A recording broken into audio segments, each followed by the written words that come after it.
सच है विपत्ति जब आती है, कायर को ही दहलाती है। सुरमा नहीं विचलित होते, क्षण एक नहीं धीरज खोते। कांटों में राह बनाते हैं, विघ्नों को गले लगाते हैं। नमस्कार, स्वागत है आपका बीएचयू वर्ल्ड में। मैं हूं कुंदन कुमार और आप हमारे साथ जुड़ चुके हैं डेली करंट अफेयर्स बुलेटिन में। आज है 4 फरवरी और 4 फरवरी के 10 इंपॉर्टेंट क्वेश्चन के साथ हम आप लोगों के बीच उपस्थित हो चुके हैं। तो देखिए आज क्या क्या कौन कौन सा क्वेश्चन है। आज का सबसे पहला क्वेश्चन है राष्ट्रीय आपातकाल से संबंधित। हाल ही में टिड्डियों से परेशान होकर एक देश ने अपने यहाँ राष्ट्रीय आपातकाल की घोषणा की है। तो वह देश कौन सा है? तो उस देश का नाम है पाकिस्तान। और टॉपिक ही हमने दिया है भारत पाकिस्तान में राष्ट्रीय आपातकाल। हालांकि ये क्वेश्चन उतना इंपॉर्टेंट नहीं है, लेकिन इससे हम और चीजों को कनेक्ट करेंगे जो आपके एग्जामिनेशन के पॉइंट ऑफ व्यू से काफी महत्व रखता है। जैसे भारत में कितनी बार आज तक आपातकाल लगा है और भारत में राष्ट्रीय आपातकाल लगाने का प्रावधान संविधान के किस अनुच्छेद में किया गया है। तो ये आपको पॉलिटी वाले सर बताए होंगे। अगर उन्होंने नहीं बताया है तो कोई बात नहीं, हम आपको बताते चलते हैं। भारत में अभी तक 3 बार राष्ट्रीय आपातकाल लगा है। पहली बार लगा था 1961 में, जब भारत और चाइना के बीच में युद्ध चल रहा था। और जब भारत में पहली बार राष्ट्रीय आपातकाल लगाया गया था उस समय भारत के राष्ट्रपति थे डॉक्टर सर्वपल्ली राधाकृष्णन। बहुत इंपॉर्टेंट फैक्ट, 2 चीजें यहां से निकल कर आई। पहली बार कि पहला क्वेश्चन कि भारत में अब तक कितनी बार राष्ट्रीय आपातकाल लगा है। यूईटी के एग्जाम में कितनी बार यह क्वेश्चन पूछा गया है? तो अभी तक 3 बार भारत में राष्ट्रीय आपातकाल लगा है। पहली बार लगा था 1961 में, दूसरी बार 1965 में और तीसरी बार लगा था 1975 ईस्वी में। तो इन सब चीजों से हम आपको कनेक्ट करके भारत के बारे में बताएं।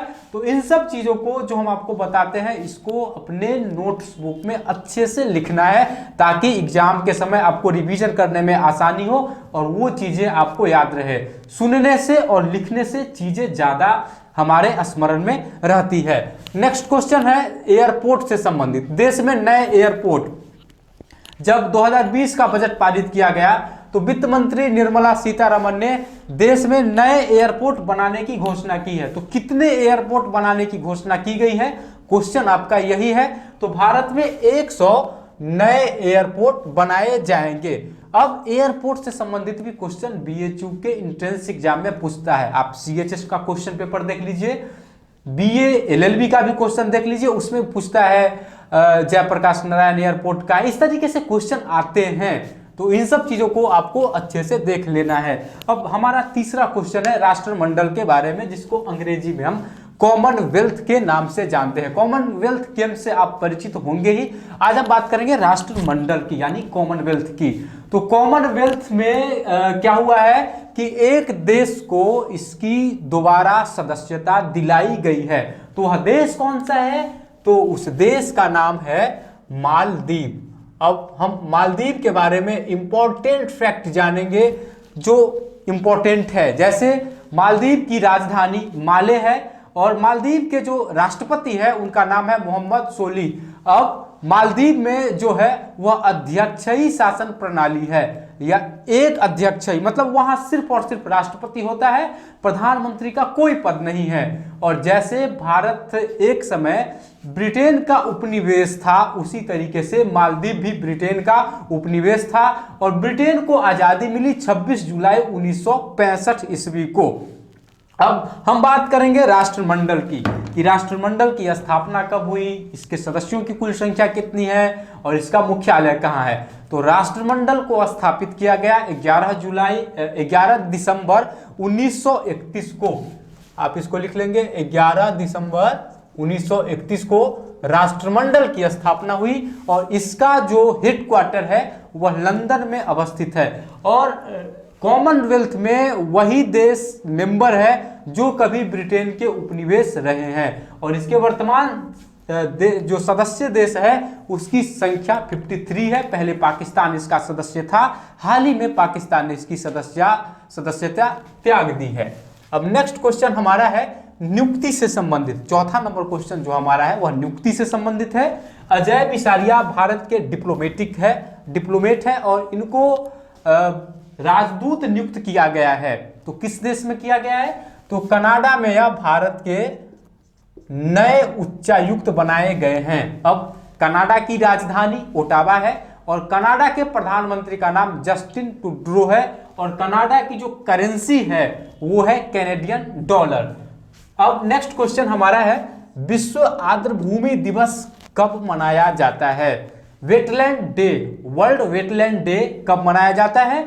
तो ये मनाया जाता है 2 फरवरी को और प्रत्येक साल इसका एक थीम निर्धारित किया जाता है। तो इस बार जो वेटलैंड डे का थीम है वो है वेटलैंड एंड बायोडाइवर्सिटी। अब नेक्स्ट क्वेश्चन है, अर्थव्यवस्था को मापने वाला नया इंडेक्स।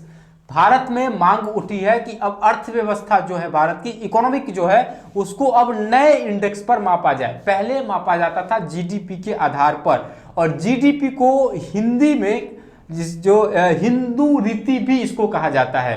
आप इस चीज को अच्छे से लिख लेंगे, जीडीपी को हिंदू रीति कहा जाता है। आपसे परीक्षा में सीधे पूछ दिया जा सकता है कि जीडीपी का एक और नाम क्या है, तो हिंदू रीति। ओके, अब नेक्स्ट क्वेश्चन है, यही क्वेश्चन यही है, इसको और हम डिटेल में बताएंगे कि अर्थव्यवस्था को ना किस एक नए इंडेक्स से मापने की बात हो रही है।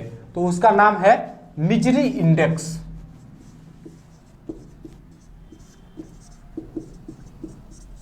मिजरी इंडेक्स से इसको मापने की बात हो रही है। मिजरी इंडेक्स को आर्थर ओकून द्वारा विकसित किया गया। आर्थर ओकून एक बहुत बड़े अर्थशास्त्री थे। अब मिजरी इंडेक्स जो है वह 70 के दशक में अमेरिका में काफी चर्चित हुआ और इसी के आधार पर अब भारत की अर्थव्यवस्था को मापने की मांग हो रही है। अब ये मिजरी इंडेक्स निकलता कैसे है? तो मुद्रास्फीति और बेरोजगारी दर को जोड़ने से मिजरी इंडेक्स निकाला जाता है। मुद्रास्फीति, मॉनेटरी इन्फ्लेशन और एम्प्लॉयमेंट रेट को जोड़कर मिजरी इंडेक्स निकाला जाएगा और अब इसी के आधार पर भारत की अर्थव्यवस्था को मापने की मांग हो रही है। नेक्स्ट क्वेश्चन है, भारत में पहला वर्चुअल पुलिस स्टेशन किस राज्य में स्थापित किया गया है? तो भारत में पहला वर्चुअल पुलिस स्टेशन ओडिशा में स्थापित किया गया है। ओडिशा की राजधानी है भुवनेश्वर और इसके मुख्यमंत्री का नाम है नवीन पटनायक, जो कि बीजू जनता दल से है और इसके राज्यपाल प्रोफेसर गणेशी लाल है। नेक्स्ट क्वेश्चन है, प्रधानमंत्री मातृ वंदना योजना की शुरुआत कब की गई? तो इसकी शुरुआत की गई 1 जुलाई 2017 ईस्वी को। इस क्वेश्चन की चर्चा हम क्यों किए? क्योंकि हाल ही में भारत का एक ऐसा हाल ही में मध्य प्रदेश ऐसा राज्य बना है जिसने सबसे तेज गति से प्रधानमंत्री मातृ वंदना योजना को अपने यहाँ लागू किया है, तो इसलिए ये चर्चा में है। नेक्स्ट क्वेश्चन है ओआईसी की बैठक से संबंधित। ओआईसी मतलब ऑर्गेनाइजेशन ऑफ इस्लामिक कोऑपरेशन। इसकी बैठक में ईरान को हिस्सा लेने से रोक दिया गया। आपको पता हो कि अभी ईरान और अमेरिका के बीच के जो रिश्ते हैं वो अच्छे नहीं है, दोनों के बीच में तकरार की स्थिति बनी हुई है और इसी को देखते हुए ऑर्गेनाइजेशन ऑफ इस्लामिक कोऑपरेशन की बैठक से ईरान को रोका गया है। अब ईरान को किसने रोका उस बैठक में हिस्सा लेने से? तो सऊदी अरब ने उसको इस बैठक में हिस्सा लेने से रोका। और ओआईसी जो है यह इस्लामिक देशों का एक समूह है जिसमें 57 देश है। अब ओआईसी की स्थापना जो है वह की जाती है 25 सितंबर 1969 ईस्वी को और इसका मुख्यालय सऊदी अरब के जद्दा में अवस्थित है। 3 फरवरी को इसकी बैठक का आयोजन हुआ जिसमें ईरान को हिस्सा नहीं लेने दिया गया। और नेक्स्ट क्वेश्चन और आज का सबसे अंतिम क्वेश्चन है, विश्व कैंसर दिवस कब मनाया जाता है? तो विश्व कैंसर दिवस मनाया जाता है 4 फरवरी को।